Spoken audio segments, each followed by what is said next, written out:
ყოველდღე ახდება, ყოველდღე.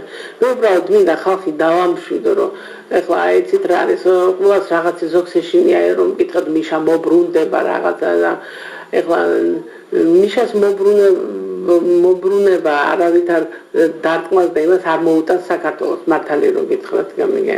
თვითონაც ძალიან კარგად იცის იქ სად დაუშვა შეცდომა, სად არ დაუშვა შეცდომა. გააზრებული აქვს თავის შეცდომები, იცით რა არის? ხშირად ფიქრობს ეს თავის შეცდომაზე თუ უბრალოდ არ ფიქრობს? არა, როგორ არ ფიქრობს ახლა.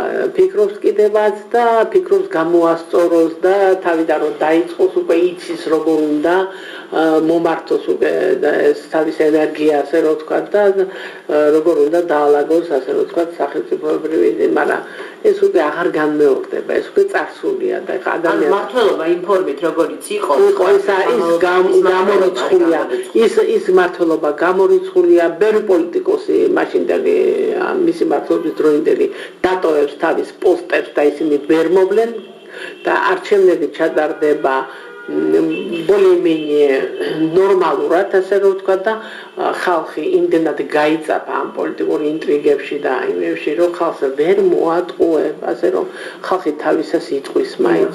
აუცილებლად. ხელისუფლების სამი მაღალჩინოსანი არის ციხეში, გიგი უგულავა, ვანო მერაბიშვილი, ბაჩუ ახალაი. ამათი პოლიტიკური კარიერაც მორჩა ამ დაპატიმრების მერე თუ რომელიმეს აქვს შანსი რომ გააგრძელოს თქვათ მომავალში ამ ქვეყანაში რაიმე ტიპის მოღვაწეობა საჯარო სამსახურში.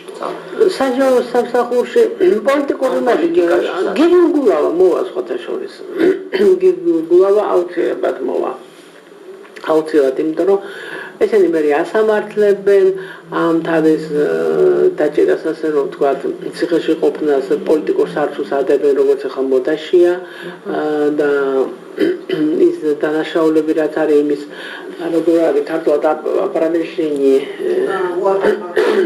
ხო და იმართლებენ თავს რა თქმა უნდა და ამაში მიდის დრო მაგრამ მაინც აქვს შანსი, ნამდვილად აქვს შანსი, მაგრამ ეს აღარ არის ის ძალა, გამიგეთ აი რა მინდა ჩემ ხალხს უთხრა, რომ ხალხმა ეს არ არის ის ძალა, რომელიც მოიტანს ასეთ რეჟიმს ვეღარ შექმნიან, ხო აი ზუსტად რომ რეჟიმს ვეღარ შექმნიან.